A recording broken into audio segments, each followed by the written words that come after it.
The topic is like on the more technical side, but like will be based just off of like what I've learned as a developer in the space over the last kind of couple of years trying to develop composable smart contracts. And so if at any point you guys have any questions, like feel free to ask. There's not a lot of people in the room, so I'm happy to pause and answer. Cool. So yeah, who am I? I've been a dApp developer since 2016. I'm the co-founder of a project called the Bounties Network.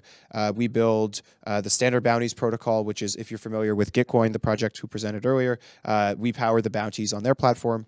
And so the goal since the beginning of 2017 has been for us to build this like standard for bounties on Ethereum, so that, you know, if you guys are familiar with a bounty, like a request for someone to do work or something, that it would be very easy to integrate that with like any other dApp which wanted to like request particular types of work, or for different marketplaces to share different work orders. So for instance, like I could create a bounty on Gitcoin, let's say, and automatically have it end up on the Bounties Network as well, and any other marketplace that wanted it. So we've been doing that for a long time. And generally, I love composable smart contracts. I think they're really cool. I think composability is like one of the most interesting parts about, you know, like Ethereum. To give you some more background into like what is composability, this is kind of what you asked.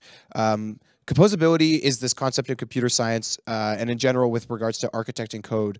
And it's the ability to combine a series of independent pieces of code into much larger, more useful pieces.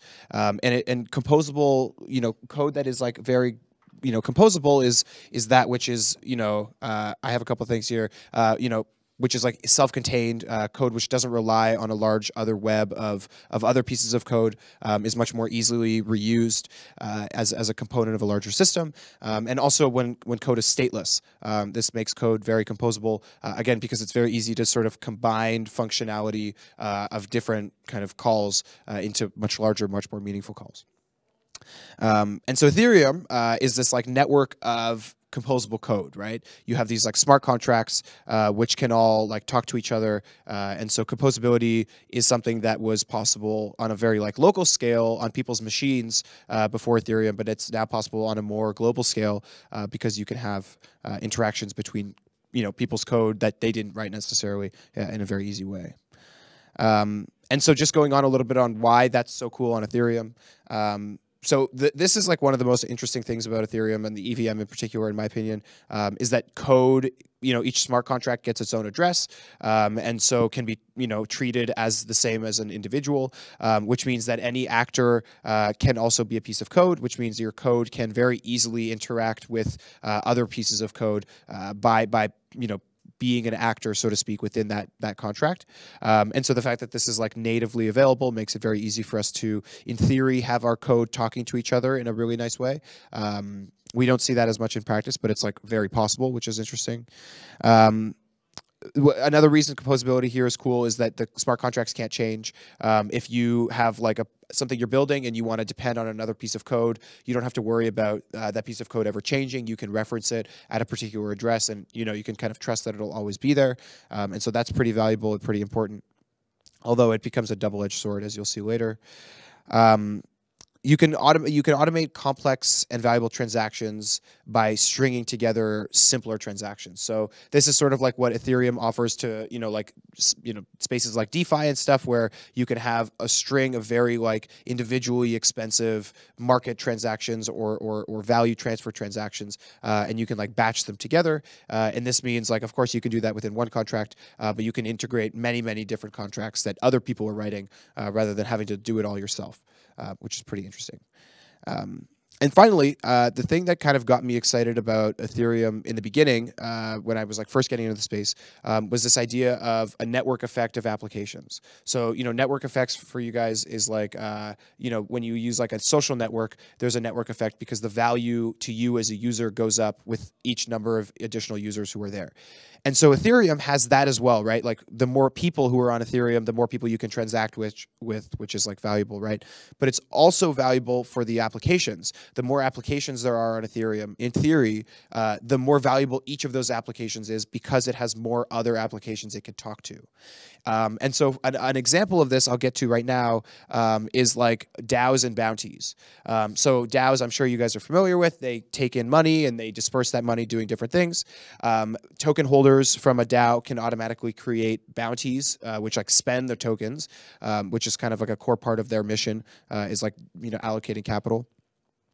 Bounties automatically get surfaced on like one or more different marketplaces, kind of like I mentioned with Gitcoin. So for instance, if like an Aragon DAO creates a bounty, it can automatically do that directly in the contract. And without even notifying Gitcoin, that bounty can automatically end up on Gitcoin because it's like a code bounty and they automatically screen for those. And similarly might end up on Bounties Network as well.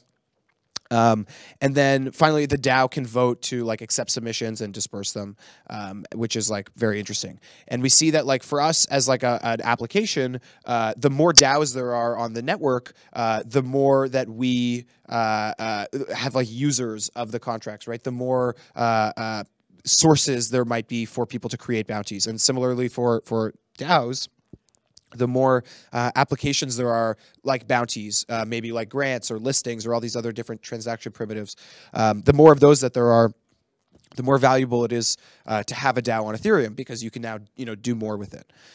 So that's sort of the network effects idea. So getting into the problems.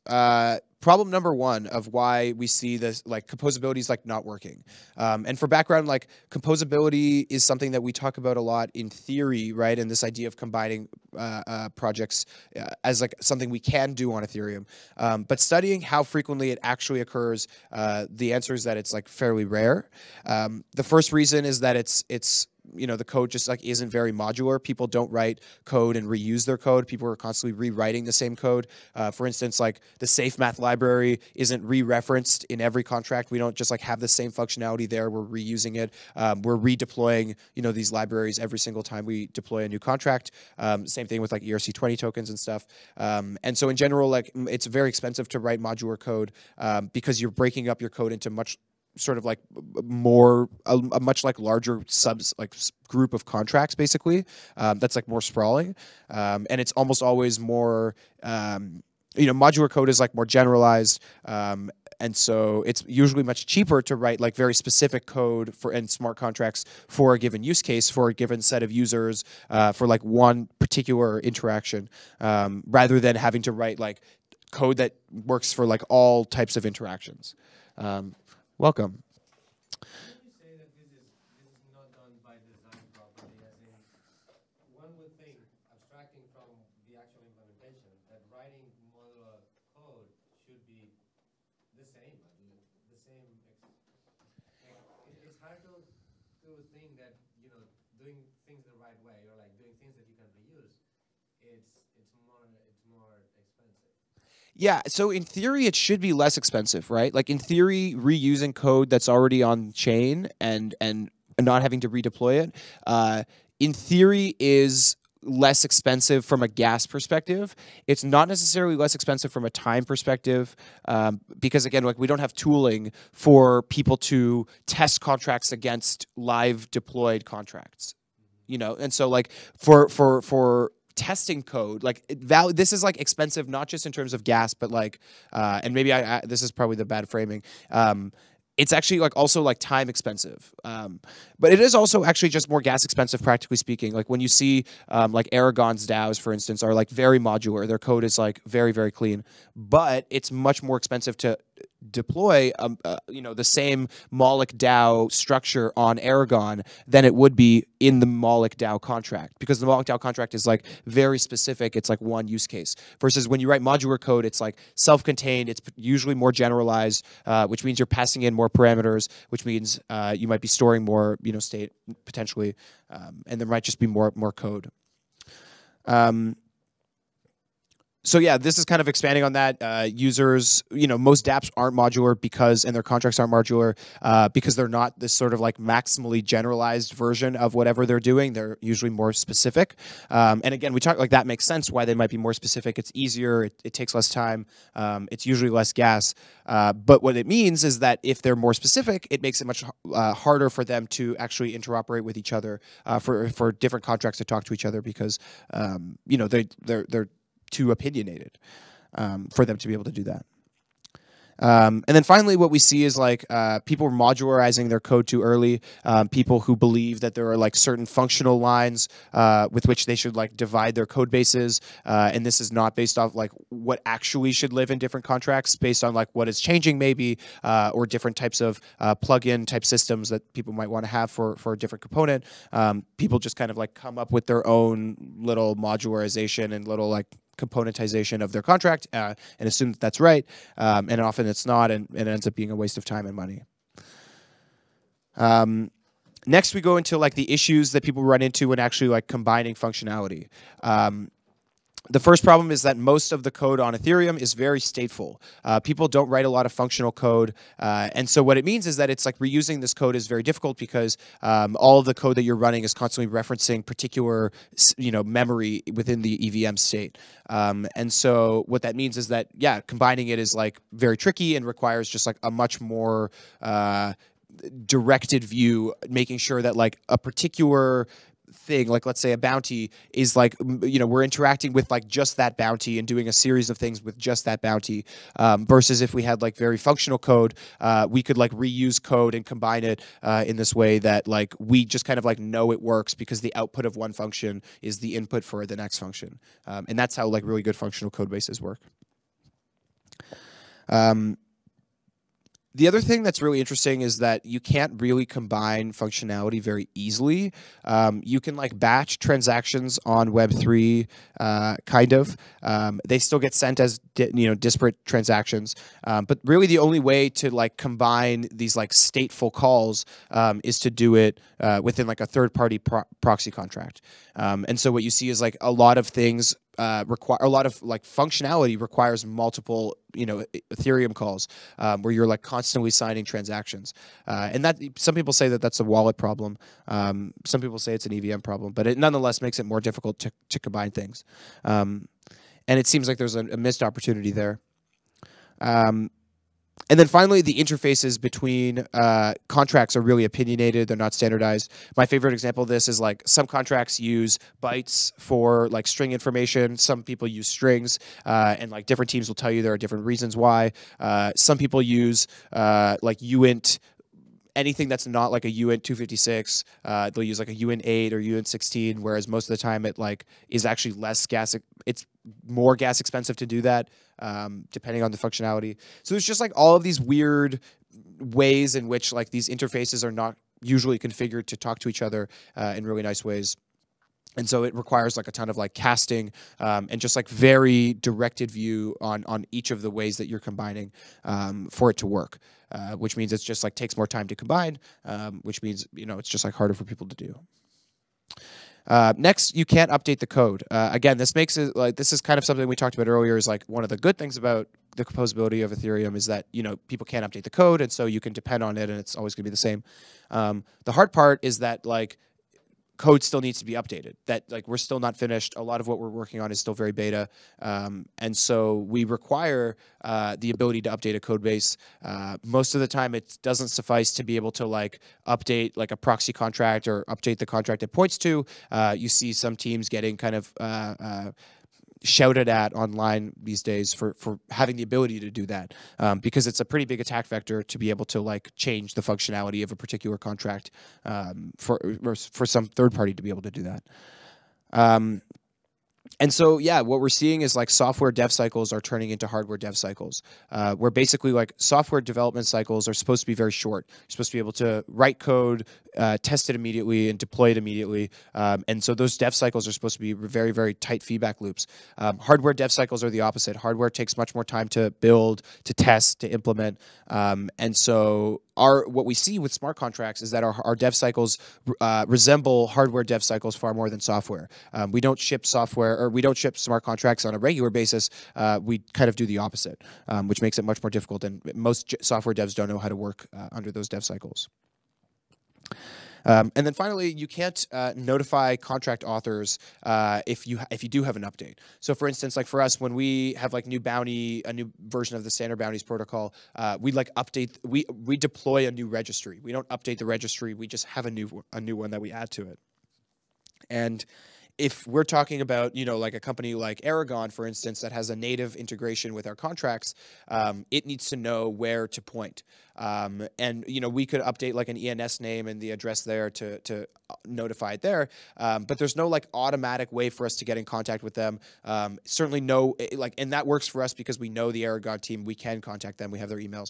But if somebody wanted to sort of like permissionlessly work on our code, there's certainly no way we could notify them or get in touch with them about the fact that we're changing the code or that something's wrong or anything like that. So that makes it very difficult for two teams and two contracts to like collaborate and interoperate with each other. And then finally, there's like people problems. Users rarely kind of compose on their own. The users of smart contracts usually are devs.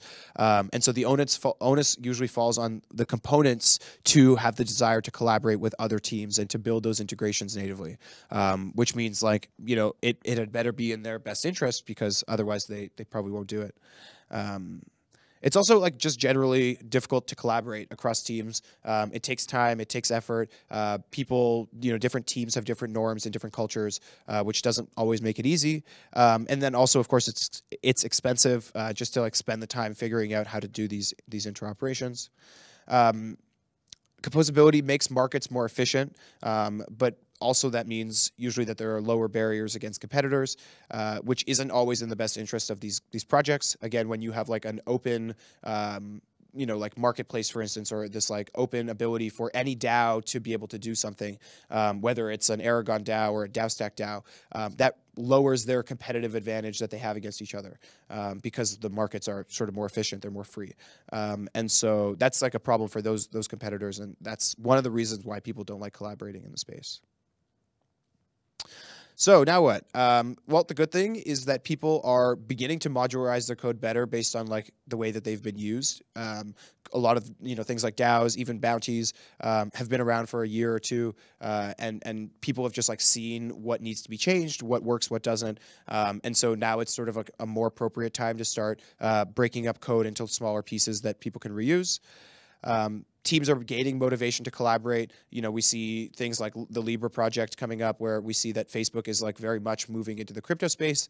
And I think we see an increasing number of teams seeing that they can't build everything on their own. They need to collaborate with other teams. And so they're like motivated to do that and to spend the resources and the time to do that. The ecosystem is evolving, the way that we do code upgrades, which is great. And the ability to like test different things, is good. I think we're still very early in that sense, but nonetheless, it's getting better. And then finally, people are writing more contracts. This is kind of the most exciting part about Ethereum is that our state continues to grow, which kind of sucks sometimes, but also so does the like design space of Ethereum contracts and like interesting Ethereum contracts. And so, kind of back to the thesis that I started with, like we believe that there's this like application network effect that with every application that people build at events like this one, it makes all the other applications more valuable and more useful. And so, just by virtue of us like waiting and having more of this happen, the network itself already gets better. So that's all for me today.